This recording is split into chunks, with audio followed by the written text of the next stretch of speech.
أنزلناه إليك مبارك ليدبروا آياته وليتذكر أولو الألباب. اعوذ باللہ من الشیطان الرجیم بسم اللہ الرحمن الرحیم۔ کبھی کبھی قرآن مجید جب ہم کھول کر بیٹھتے ہیں تو بہت ساری آیتیں ایسی ہوتی ہیں جو بہت بار ہم نے زندگی میں پڑھی ہوتی ہیں، ہماری نظروں کے آگے سے گزری ہوتی ہیں، لیکن کبھی کوئی آیت ایسی ہوتی کہ ہزارہ بار دہرانے کے باوجود، پڑھنے کے باوجود ایک نئے رنگ میں آپ کے سامنے آتی ہیں، اور جب وہ کھلتی ہیں نا آپ کے اوپر تو پھر انسان کو جھنجھوڑ کر رکھ دیتی ہے۔ ایسا لگتا ہے کہ زندگی میں پہلی دفعہ وہ آیت آپ کے سامنے آئی ہو اور آپ سے تقاضا کر رہی ہو، آپ کو جھنجھوڑ رہی ہو، آپ کو ہلا رہی ہو اور اصل مقصد کی طرف لا رہی ہو۔ تو کل رات میں نے بھی ایک ایسی ہی ایک آیت پڑھی جس نے مجھے جھنجھوڑ دیا۔ ایسا لگا کہ پہلی دفعہ جو ہے یہ آیت میرے سامنے آئی ہو اور مجھ سے تقاضا کر رہی ہو، سوچا آپ کے ساتھ بھی شیئر کروں۔ سورہ یونس جو ہے اس کا مطالعہ میں کر رہی تھی تو ایک آیت اس کے اندر آئی، آیت نمبر ہمارے پاس 24 انما مثل الحیات الدنیا۔ بڑی دفعہ اس کو پڑھا ہے، سمجھا ہے، لیکن ایک نئے رنگ میں سامنے آئی۔ شروع ہوتی ہے انما سے۔ انما جو لفظ ہے عموماً ہم اس کے معنی بے شک کے لیتے ہیں، اور یہ آیت پوری 24 جو ہے اس کے اندر انسان کی زندگی کی مثال اللہ تعالیٰ نے دی ہے، جو پیچھے سے کانٹیکس چل رہا ہے پورا کا پورا۔ آیت نمبر 23 میں اللہ تعالیٰ نے فرمایا تھا کہ اصل میں بات یہ ہے ان کی سرکشی کی، بغاوت کی، کہ متاع الحیات الدنیا، کہ دنیا کی زندگی سے فائدہ اٹھانے میں انسان لگا ہوا ہے۔ ثم الینا مرجعکم، پھر آنا اسے میری طرف ہے، فننبئکم، پھر ہم اسے خبردار کر دیں گے، بتا دیں گے، بما کنتم تعملون، جو کچھ ہم کرتے رہے تھے، جو کچھ ہم کر رہے ہیں نا اللہ تعالیٰ اسے ہمیں بتا دے گا۔ تو یہ جو بڑی متاع جو اللہ نے بیان کی نا، متاع الحیات الدنیا، متاع کے اندر دو چیزیں شامل ہوتی ہیں، ایک تو وہ بڑی خلیل ہوتی ہے اور دوسری بڑی حقیر ہوتی ہے، تیزی کے ساتھ گزر جانے والی، اتنی حقیر ہوتی ہے کہ اس کا ٹائم پیریڈ بھی زیادہ نہیں ہوتا، صورت تیزی کے ساتھ جو ہے وہ گزر جائے گی۔ اس خلیل اور اس حقیر چیز کے لیے ہم جو ہے وہ اپنی ابدی فائدے کو کیا کرتے ہیں، ٹھکرا دیتے ہیں، آخرت کی زندگی سے ہم منہ موڑ لیتے ہیں، اس کی تیاری کی طرف ہمارا دھیان نہیں رہتا۔ تو اس خلیل سی دنیا کے لیے، متاع الحیات دنیا کے لیے جو ہم آخرت کے فائدے کو ٹھکرا رہے ہیں نا، تو اس حیات کی اللہ تعالیٰ مثال جو ہے کہتا ہے انما مثل الحیات، جس حیات کے لیے تم دھوکے میں بیٹھے ہوئے اس کی مثال میں تمہیں سمجھاتا ہوں۔ تو انما کا ترجمہ عموماً ہم بے شک لیتے ہیں، اور میں اکثر و بیشتر آپ سے بات کہتی ہوں کہ جب ہم الفاظ کو کھولیں گے نہیں نا تو پھر اس کا جو اثر ہے وہ ہماری ذات کے اوپر پڑے گا نہیں، ہمارے دل و دماغ پر پڑے گا نہیں، الفاظ کو کھولنا پڑتا ہے۔ بے شک میں وہ معنی پیدا نہیں ہو رہے جب تک ہم انما کو کھولیں گے نہیں۔ انما کا مطلب یہ ہے کہ کسی چیز کو تم غلط سمجھ رہے ہو، تمہارے سمجھنے میں غلطی ہو رہی ہے، تو اللہ کہتا ہے میں بتاتا ہوں اس کی ریئلٹی، اس کی حقیقت، اس کو میں کھول کر تمہیں بتاتا ہوں کہ اصل میں وہ چیز ہے کیا اور تم سمجھ کیا رہے ہو۔ تو یہاں پر جو ہے اللہ تعالیٰ یہ بات بیان کر رہے ہیں کہ دنیا کی زندگی کی حقیقت ہے کیا، ریئلٹی اس کی ہے کیا، میں تمہیں بتاتا ہوں۔ اور پھر مثل یہاں پر کہا، مثل کے اندر جو ہے وہ صفات شامل ہوتی ہیں، لوازمات شامل ہوتے ہیں۔ تو مثل جو مثال دے رہا ہے، تشبیہ دے رہا ہے، تو اس کے لوازمات کیا، حیات کے لوازمات کیا ہے، ٹھیک ہے۔ مثل الحیوانی، بچپن، لڑکپن، بڑھاپا، یہ تمام کے تمام کیا ہیں، اس کے ذاتی اوصاف ہیں اور یہ لوازمات بھی ہیں۔ سرعت فنا، بڑی تیزی کے ساتھ فنا ہونے والے، بڑی تیزی کے ساتھ۔ وہ کسی نے کیا خوب کہا ہے نا کہ غافل کی گھڑیال تجھے دیتا ہے منادی، ایک گھڑی اور زندگی کی تو نے گوا دی۔ یعنی یہ زندگی کی جو ساعتیں ہیں نا یہ تیزی سے گزر رہی ہیں، فنا کی طرف جا رہی ہیں بڑی صورت کے ساتھ۔ 1 گھنٹہ تمہیں یہ بتاتا ہے کہ تمہاری زندگی کا 1 گھنٹہ فنا ہو گیا، ختم ہو گیا۔ تو یہ دنیاوی زندگی کی مثال بس مٹی کی سی ہے، ختم ہو جائے گی، مٹی مٹی ہو جائے گا۔ تو اللہ تعالیٰ یہاں پر پانی سے مثال دے رہا ہے کہ مثل الحیات الدنیا کماء، پانی کی سی اس کی مثال ہے۔ انزلناہ، ہم نے نازل کیا ہے اسے، اوپر سے نازل کیا ہے، من السماء، اوپر سے نازل کیا ہے۔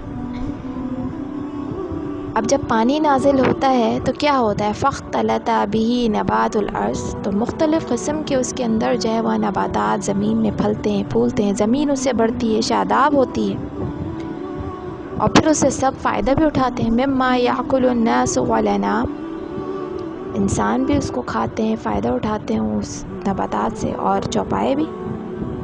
اور زمین بھی کیا ہوتی ہے؟ بڑی خوشنما ہو جاتی ہے، بڑی آراستہ ہو جاتی ہے، حتیٰ یہاں تک کہ اذا اخذت الارض زخرفها، اور زمین والے خیال کرنے لگتے ہیں کہ اس زمین پر ان کو پوری دسترس حاصل ہو گئی، وہ یہ گمان کرنے لگ جاتے ہیں۔ تو بالکل اسی طریقے سے انسان کی مثال بھی، کہ انسان جب اپنے جوبن پر آتا ہے نا، جوانی پر،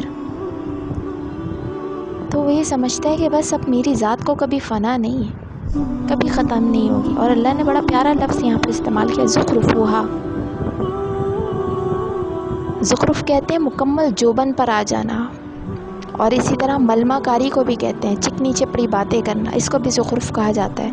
یعنی اوپری طور پر تو تمہیں یہ زمین بڑی خوبصورت لگ رہی، بالکل ایک دلہن کی مانند، کھیت جو ہے وہ لہلہانے لگتے ہیں، کہتے ہیں نا وہ ہری تھی من بھری تھی، راجا جی کے باغ میں دوشالہ اڑے کھڑی، تو بڑی دلہن کی طرح وہ زمین تمہیں خوبصورت لگنے لگتی ہے، بڑی پیاری لگتی ہے۔ لیکن اللہ کہتا ہے کہ یہ سب ملمہ کاری ہے، زخرف ہے، جھوٹ ہے، دھوکہ ہے، دکھاوا ہے۔ اس کے اندر جھانکو، حقیقت وہاں ملے گی۔ حقیقت کیا ہے؟ کہ ایک دن اس نے فنا ہو جانا ہے، یہ اوپری طور پر جوبن ہے، ختم ہو جائے گی۔ تو یہ جو جوانی جو تمہیں بڑی خوبصورت لگ رہی ہے نا، یہی زندگی، تم اس کو سمجھنے لگ جاتے ہو، بھرپور جوبن پر آ جاتی ہے۔ تو اللہ کہہ رہا ہے تم سمجھتے ہو کہ بس اب یہ جوانی کبھی ختم نہیں ہونی، ہمیشہ رہنی ہے میرے پاس۔ وزینت، اللہ کہتا ہے کہ مزین ہم اس کو کر دیتے ہیں اتنا زیادہ، وظن اہلها انہم قادرون علیہا، یعنی تم یہ سمجھتے ہیں وہ کہ بس پوری کی پوری طرح اس پر جو ہے وہ ہمیں اس پر دسترس حاصل ہو گئی ہے۔ تو اللہ کہہ رہے ہیں پانی جو ہم نے زمین پر نازل کیا ہے نا آسمان سے، تو انسان کی پیدائش بھی اسی پانی سے ہوتی ہے جو ہم نے اوپر سے اتارا ہے۔ اس پانی سے وہ بڑھتا ہے، پھلتا پھولتا ہے، جوبن پر آ جاتا ہے، اور وہ یہ سمجھتے ہیں کہ دنیا میرے لیے، اور میں اس دنیا کے لیے ہوں، بس یہ نعمتیں میرے لیے ہیں۔ اور وہ جوانی کے زوم میں یہ سمجھنے لگتا ہے کہ عملی طور پر کہ میں نہ فنا نہیں ہوں گا کبھی بھی، اور یہ نعمتیں بھی کبھی فنا نہیں ہوں گی۔ زبان سے اقرار نہیں کرتا، زبان سے تو سب یہی کہتے ہیں کہ جی ختم ہو جانا ہے، یہ دنیا ختم ہو جانی ہے، لیکن عملی طور پر ثبوت کیا ہم دیتے ہیں؟ ہمارا عمل یہ بتاتا ہے کہ ہم اس زوم پر ہیں کہ یہ نعمتیں کبھی ختم نہیں ہوں گی، یہ جوانی کبھی ختم نہیں ہوگی، اور اسی دنیا کی پلاننگ ہم کرتے رہتے ہیں، اسی دنیا کی ہم پلاننگ کرتے رہتے ہیں۔ کسی نے کیا خوب کہا ہے نا کہ انسان وہ غافل شخص ہے جو ہر چیز کی پلاننگ کرتا ہے سوائے موت کی۔ وہ یہ نہیں سوچتا کبھی کہ میں مر جاؤں گا تو کیا ہوگا۔ اس کی پلاننگ میں یہ شامل ہوتا ہے کہ مجھے اعلیٰ تعلیم کیسے حاصل کرنی ہے، مجھے اگر شادی کرنی ہے تو اس کے لیے کس طرح سے پیسہ جمع کرنا ہے، اپنی اولاد کو مجھے جو ہے وہ کس طرح سے پالنا ہے، پرورش کرنا ہے، ان کی اعلیٰ تعلیم کے حصول، اگر جو ہے وہ روزی تنگ پڑ جائے گی تو کہاں کہاں سے مواقع میسر ہو جائیں گے، ہر چیز کی وہ پلاننگ کرتا ہے مرتے دم تک کی، لیکن مرنے کی پلاننگ وہ نہیں کرتا ہے۔ مرنا اس کی پلاننگ میں شامل نہیں ہوتا ہے کہ اگر میں مر جاؤں گا تو کیا ہو۔ تو اللہ کہتا ہے ظن اہلھا، یہاں دھوکے کی مثال اللہ دی جا رہی ہے، اللہ تعالیٰ میں دھوکے کی مثال دے رہا ہے کہ جس طرح کھیتوں کا مالک ہوتا ہے نا، وہ کہتا ہے میرا نفع ہے، بس یہ کھیتیاں میری ہیں، اس کا نفع میرا ہے، اس کا اناج میرا ہے۔ اسی طرح تم سمجھ لیتے ہو کہ میری زندگی میری ہے، بس میری زندگی میری مرضی، میرا جسم میری مرضی، جس طریقے سے میں اس کو گزار سکتا ہوں۔